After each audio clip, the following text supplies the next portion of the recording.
le président le moins aimé des Sénégalais ci ñu wari. Pourquoi? Parce que dafa am au-delà du matériel ak tali yi ñuy tabax ak yi ñuy immeuble yi ñuy teg terre bi ak yeneen dafa am d'autres problèmes fondamentaux ay aspirations yoo xamante ni Sénégalais yi ñu ngi ci code ci doon xaar mu doon yu am solo te malheureusement defu ci ay jéego mu lajj ci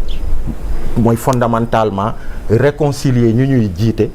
suñuy njiit ak askanu Sénégal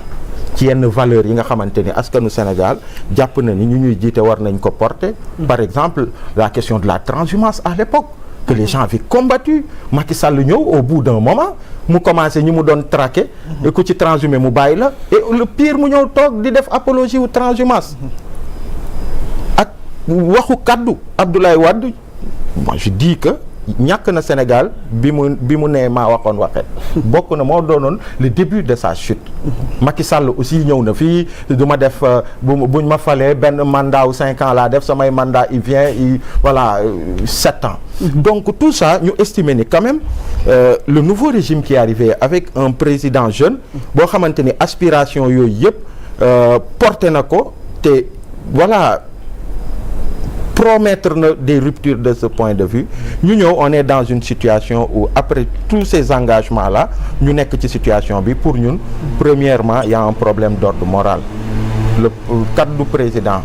Bassirou Diomaye Faye qu'est-ce que ça devient et lan mooy son mais lan mooy avis am d'ailleurs non seulement amul mais c'est quoi son avis finalement par rapport à mais il avait dit qu'il allait abroger cette loi ça a été dit clairement mais abrogation terme abrogation ñenn ñi dañoo éliminer annuler mais toujours est-il que c'est l'abrogation qui a été promise aux Sénégalais donc ça c'est lii nga xamante ne tey mais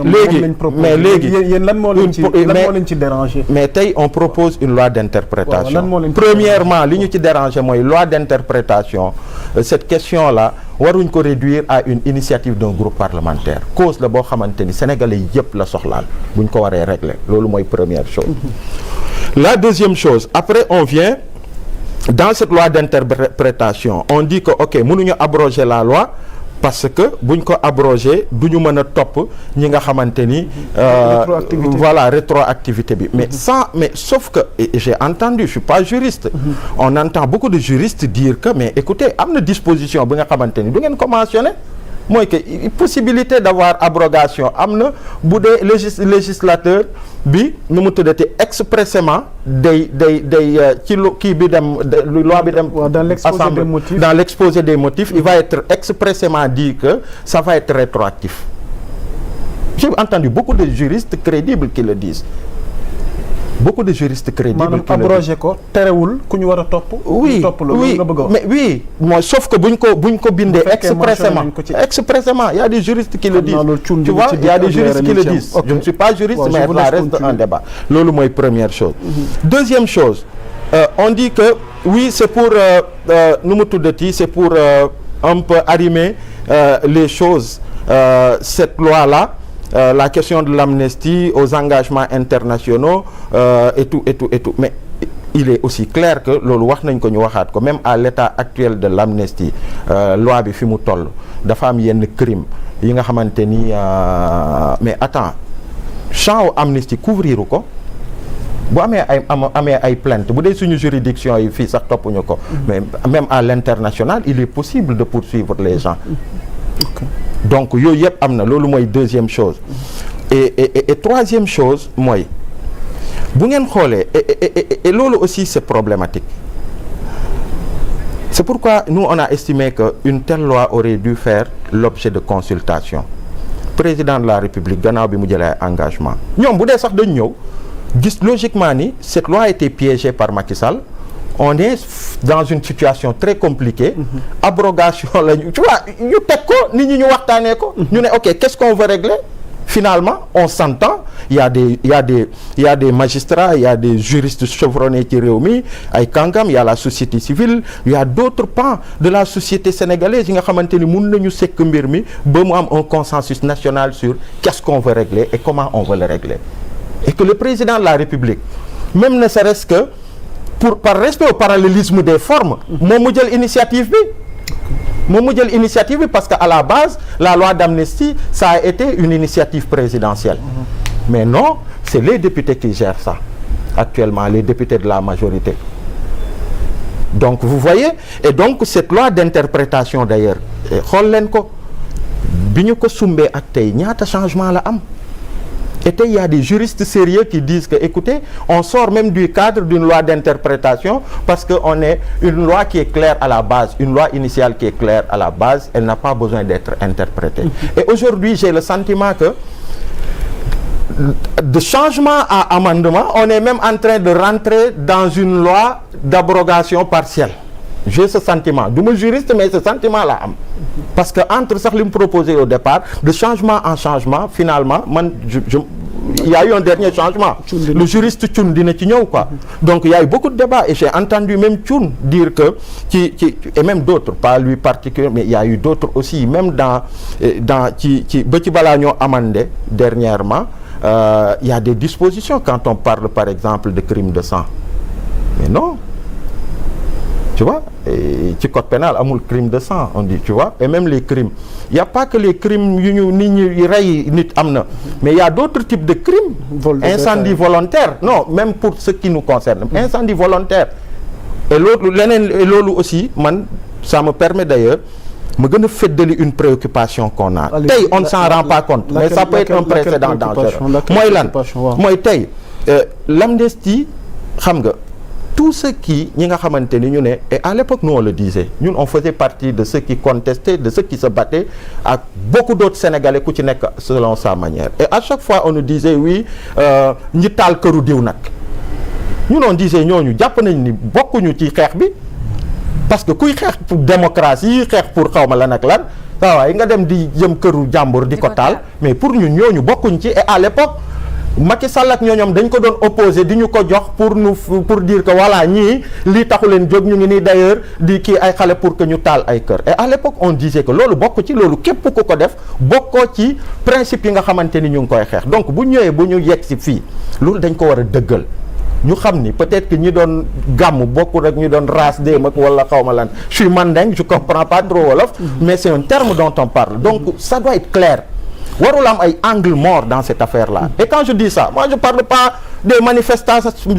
hein. Il y a eu un millier et plus de jeunes yoo xamante ni gis naa leen rëbës ñenn ñi dañ lay rafle ñenn ñi ñu jàppale nii ci rafle gis la xool nga am sa téléphone mu am fond d'écran Ousmane Sonko ñu dugal la ñenn ñi parfois ci sa sant malheureusement on en était arrivé là. Donc il y a eu beaucoup de manifestants yuy barricadé bu leen bu policiers yi di ñëw ñu taal ay pneus barricadé on parle pas de ces gens on parle pas de tous ces gens qui ont été injustement emprisonnés mais on a besoin d'avoir une vue très dégagée ci situation yi justice mu am une vue très dégagée mu bañ a am angle mort pour que ñi ngi ci war a seppi ñi nga xamante ni dañu teg ay jéego yu bokkut woon ci xeex bi ñoom ñëpp qu'ils puissent être poursuivis et que les manifestants yi nga xamante ni c'était des manifestants citoyens yu commettre ak ay crimes yu commettre yenn actes yu choqué sénégalais yi ils manifestaient juste ak ñenn ñi ñu ci bëri ay rafle la ñooñu la ñu commencé woon à l'époque quand on était encore à Rebeuss d'ailleurs di leen yóbbu jugement par dizaines saa yu ñu leen yóbboo rek non-lieu non-lieu non-lieu il faut qu'on sache le bus de kii mais qu'est-ce que c'est quoi de quoi cela retourne kan moo taal këru diw kan moo taal tel yooyu il faut que ñu xam ko tu vois et donc ñun loolu daal mooy suñu préoccupation et encore une fois les gens disent ouais non mais moi qui parle bu doon au pire dañ ne ni bu ñuy ibbi dossier yëpp pour que justice mu mën a xool qu'est-ce qui s'est passé et moi j'en suis sûr tey on dit que bu ibbee lépp manifeste non les manifestants ak ñenn ñi ñu mel ni ñun il y en a des centaines milliers ñooñu tey bu ñu ibbi woon ñu ne dañuy saytu dossier yëpp ñooñu seeni dossier dañ koy classer sans suite parce que defuñu dara mais am na ñi nga xamante ni raxoon nañ ci mbir mi def yenn yi ñooñu quand même on ne va pas dire que lui il a fait un crime de sang il peut être poursuivi kii ni ah non incendie volontaire c'est un crime donc loolu il faut pas que ñu voilà ñun daal loolu mooy suñu préoccupation et encore une fois pour terminer tey yëf yi fu mu toll ça donne raison sur une chose les juristes sont divisés sur cette affaire même si am na ñi nga xamante ni l'ambiance globale parfois peut amener que ñu ci bëri et ça man je vous le dis keroog bi may def émission TFM mais en direct ci sama téléphone il y a eu tellement de gens parfois des journalistes des juristes quand tu les entends à la télé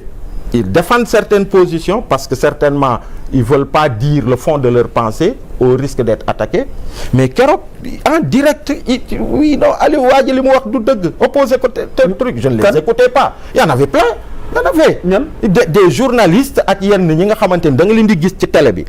li ñuy défendre non je ne le dis pas, je ne suis pas sur une question de personne, mais c'est juste pour dire que il y a beaucoup d'opinions qui s'expriment. démasqué tamit il y a beaucoup non jaru ko man ça fait 14 ans ça fait 14 ans moom lay wax tamit dañ koy ñeme ça fait 14 ans que maa ngi wax ci ñun nga bokk non bul léeb wax ji nag non yaa Moussa ça fait 14 ans que maa ngi wax ci espace public, je n'ai jamais été sur une question de personne. Lii si je le dis c'est juste pour étayer le fait que les arguments s'opposent, et c'est juste parce que question bi dafa am solo, et pour ñu xam ni sax ñu ci bëri ñenn ñi le fond de leur pensée ak li ñu gëm ñu war ko wax te yàlla tax peut-être sañuñu ko wax. Pourquoi? Donc et moi je sais pas, parce qu'il y a beaucoup d'attaques parfois quand tu parles. Par exemple ñun quand on parle on nous oppose on nous dit quelle est votre de quelle légitimité vous permettez de parler? Attends. Parce que Aliou, tu vois, quand on parle quand on parle mais Abdoulaye Mbow, est-ce que tu peux imaginer, est-ce que c'est pas l'idéal? Est-ce que tu peux bañuñu justice am, bañuñu ñu topp ñi nga xamante ni ñoo def li ñu war a def. Alors jàppoon nañ ñoom li ñu proposé tey jii nii tamit xëy na est-ce que am na leneen lu ko gën? Mais je dis mais du point de vue boo ko toppee ci droit boo ko toppee ci wàllu bu amoon li ko gën l'opinion ne serait pas aussi divisé dans cette divisé xoolaatal les débats nga xool l'opinion et maintenant qu'est-ce que ça coûte les gars bu dee on veut bien faire qu'est-ce que ça coûte au père de la nation, le président bi nga xamante ni moom moo jëloon engagement yooyu ñëw tey ñu bàyyi un groupe parlementaire mu jël l'initiative sur une question aussi sérieuse. mais sur une question aussi sérieuse. mais qu'est-ce que fiy jëriñ kon. mais député yi am na, mais je te dis le président de la République aussi. am na ay prérogatives ci li ni mel. mais ce que je veux dire mooy. loi d'amnistie bi à la base. bi muy ñëw assemblée sous Macky Sall initiative bu kan la woon. Bon, le président, n'est-ce pas? Le président, il a la possibilité de faire un projet de loi. Et les députés, ils ont la possibilité de faire une proposition de loi. Man jàpp naa ni ne serait-ce que pour respecter le parallélisme des formes, li président Bassirou Diomaye Faye, après avoir fait les promesses yi mu defoon en campagne, mu feddali ko le 31 décembre, moo ko waroon porter. mu déglu différentes franges de cette société-là. Nan la gënee parce que lii nii xew ba tey ñu bëgg ko lijjanti ñu xam la vérité lan moo xewoon ba mu leer nañ après kuñ ci war a baal ñu baal ko. mais ñoom nee nañ ñu proposé exclure ñu vérité boobu nga bëgg mu feeñ mu daal dee feeñ wala. mais aujourd'hui te tey léegi président bi nga ko delloo bu naroon a am. léegi yow lan nga jàpp ne moom mooy l'idéal ci démarche bi après mu jël position. mais par rapport ak démarche bi yow lan nga jàpp ne. mais il est possible que le président sur ce cas de figure et des juristes sérieux l'ont dit qu'il est possible que qu'il puisse y avoir qu'on puisse annuler la procédure. Et ça, c'est ça que la société civile, les organisations, une quinzaine a proposé. Que l'on retire cette loi qui fait un débat, qui comporte tous les 3 jours, il va aller faire un amendement. C'est problématique. Qu'on puisse retirer ça et que le président de la République, il prenne en main les choses. képp ki nga xamante ni positif rek la tax a jóg. parce que ñun jóguñu pour jaxase quoi que ce soit. on n'est qu'un mouvement citoyen, il y a beaucoup d'autres acteurs yuy exprimer wu defar moo leen tax a jóg mu baax moo leen tax a jóg parce que encore une fois c'est pas un petit projet de loi. donc président mu jël en charge les choses. mu déglu toutes les voix qui s'expriment. mu ne leen ok pour yéen nan la gënee. et après il décide, essaie d'avoir un consensus.